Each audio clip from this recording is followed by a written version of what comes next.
Guys, we are witnessing two of the best riders in the world, Hayden Deegan as well as Jet Lawrence. Do you guys know that Jet Lawrence has won 8 out of the last 9 championships that he has competed in? That is insane, everybody. As well as Deegan, he has won 3 championships since turning pro only a year ago. He's back-to-back SMX champion as well as Jet Lawrence. And they showed it last night at the Supermotocross finale from Las Vegas. They're the most consistent riders out of everybody. They don't let the pressure get to them. And they know how to win. That's all it comes down to. These guys are the best in the world. But with all that being said, there's still a lot to recap from the Supermotocross finale. So make sure you guys hit that like and sub button and let's get right into it. So let's talk about the track a little bit. Here is a image from the Supermotocross Twitter feed. In the beginning of the day, the track looked amazing. The dirt looked fantastic. And even in the night show, the track was honestly, in my opinion, really, really good.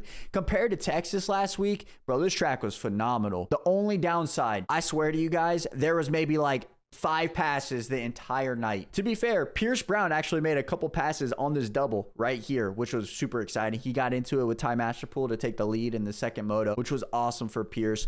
But that's basically it. Like, there was a couple passes in the outdoor section with Kenny as well as Barsha.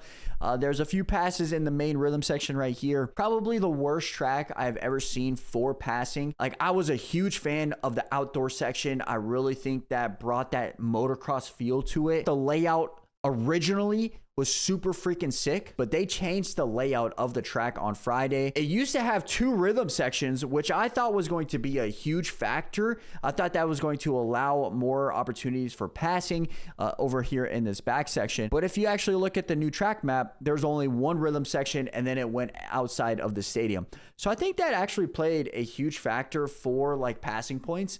Now, is it like the main factor? No, not really, because even on this old track map, the whole entire section after the start or after the finish line is the same. It would just been insides everywhere. But I really hope for next year they figure out a way to make these tracks so much better, because I feel like there's a lot of work. This might have been like the coolest layout we had, and it still wasn't the greatest. So hopefully by next year, at the end of the year, they figure something out to make it better. And honestly, I would rather them not go to drag strips. I mentioned this in my like Discord. What if we went to like an outdoor national and incorporated like Supercross features into that? Like, say we went to Paula. This is just an example. Say we went to Paula and we incorporated Supercross sections with their motocross hills and stuff. That would be sick in my opinion. Just my thoughts. Let me know what you guys think in the comment section below of how they can fix it. But now let's get to the racing a little bit. And I want to give a big shout out to Gas, because they might have had like the coolest design for this weekend. They had the Venom kits. They had it all over their helmets.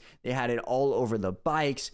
And honestly, it looked so good. As well as PC, man. They had like all of like the Las Vegas on their graphics. I think they did an incredible job as well. But also shout out to AEO. They also had a really cool graphic kit for their bikes, but it's not up on Instagram or on Twitter or anything. So I can't show it to you guys. I just know from the broadcast, it looked really sick. So big shout out to the AEO boys. Now let's talk about the results for my predictions. So our first category is the fastest qualifier. And I was actually right. So Hayden Deegan was the fastest guy out there in qualifying. But shout out to the boy Juju. I had a suspicion that he was going to do really well at Vegas. It didn't pan out, but he was second fastest and only 0.05 off of Deegan's time, which is incredible. So let's talk about this LCQ race.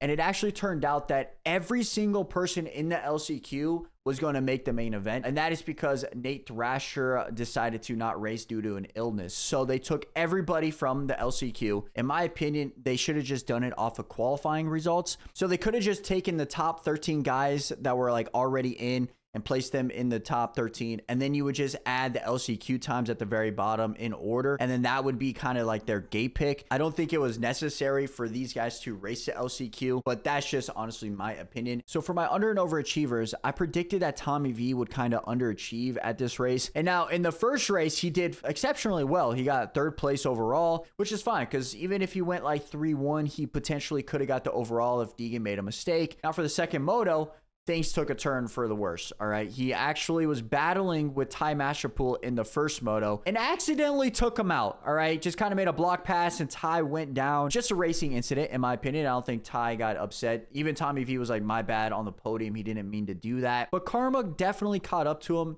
in the second moto. trying to go for the pass.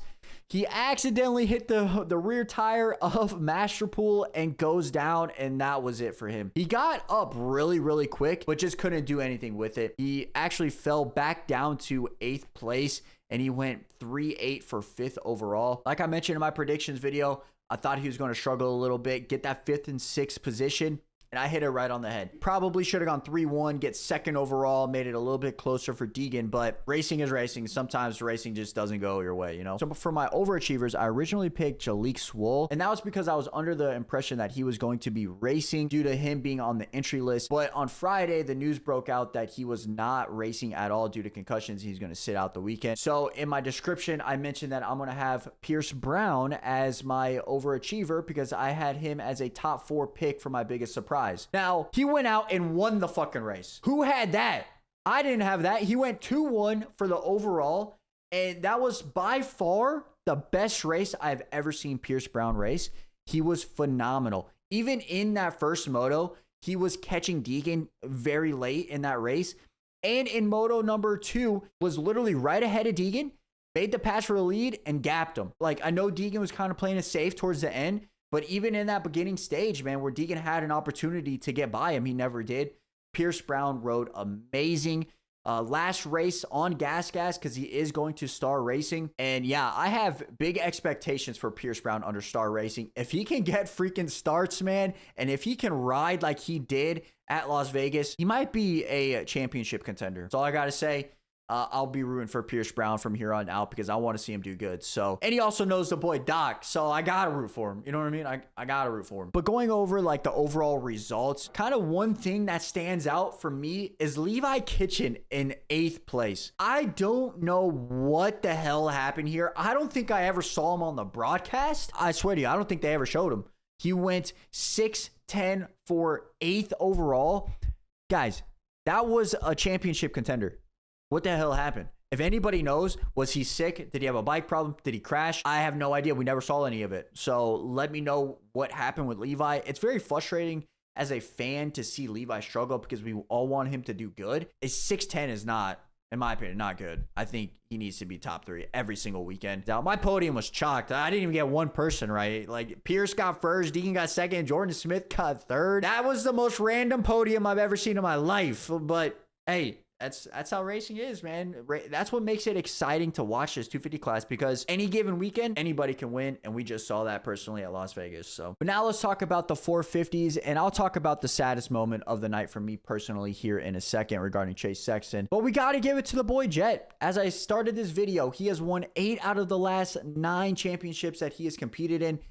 And that's freaking insane. This guy is the best rider in the freaking world. Nobody has anything on this guy. Although I want Chase to win, you still got to give this man his props, man. He's done incredible things over the last 3 years, so you got to give it to him. But let's talk about the qualifying. He qualified first. I predicted this. It was not even close, man. Hunter was a second off. Jet was on something today, man. Holy shit. I don't even care about anybody else. A second off?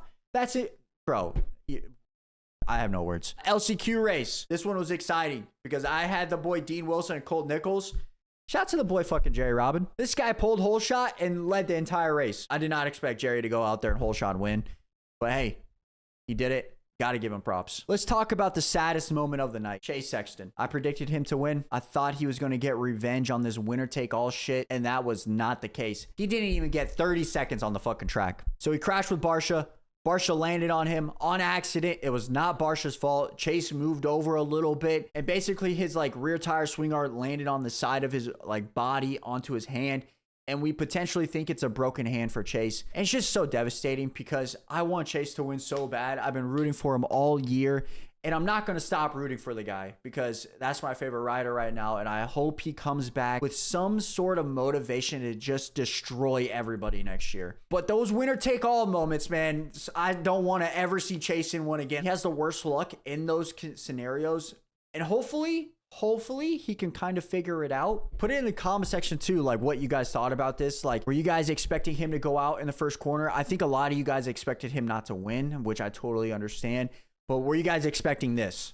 I definitely was not. For the over and under achievers for the 450s, I originally had Jay Coop because I thought he was going to struggle with his injury, but he actually got 6th place with a broken collarbone. So in my opinion, that's overachieving. Big shout out to Justin. He did phenomenal for what the cards were dealt for him. So then I changed my underachiever to be Hunter Lawrence, and yeah, that bet me in the ass. 2nd place. Why is Hunter so fucking good? Why is he so good? Like, I don't get it. He's phenomenal, man. As a rookie, he did incredible this year. And also, big shout out to Eli for coming in 3rd, as well as 3rd in the championship. Aaron Pless, didn't expect him to go 4-4.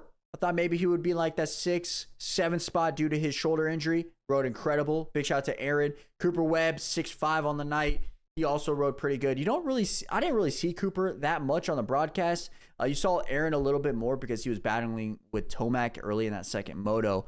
But to be fair, you didn't really see much of Cooper, Justin. Yeah, we saw a little bit of Ken Roxon and Barsha battling it out in 2nd moto. But yeah, Kenny kind of underachieved.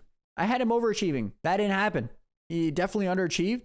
8-6 on the night, struggled. I expected him to be like that podium spoiler because I thought this track was going to suit him really well. But as I said before, racing's racing and this shit happens. Man, racing was so good throughout the entire year. I'm super excited to see what happens next year with everybody coming back. We're going to have a stack field next year. I feel like we say that every year, but man, it's going to be so good. But yeah, this is just for like the overall year for me. And it's been one of the best years in motocross/supercross I think there has ever been. We had some phenomenal races in supercross. We had some incredible moments in motocross. And then we have 2 champions winning back-to-back SMX championships. Like, this year might be one of the greatest years ever for the sport. And I'm just so happy to be a part of it. I'm so happy that you guys watch this stuff or even interact with any of the content that I post, man. It really does mean a lot to me. I'm really working hard to get with Feld and so we can post these reaction videos for you guys because I want to show it off, man. I reached out to them via Twitter. I reached out to them via like email. If you guys watch this and you guys know a Feld employee, please, please, please let them get in contact with me so I can figure out how we can get those videos out for you for the future, especially for next year, man, especially for next year. So, but with that being said, I appreciate anybody stopping by. Make sure you guys hit that like and sub button. Thank you guys so much for all the love and support on anything that we post. And we will be back here this week with a brand new MX Bikes video. So, I'm out. Peace.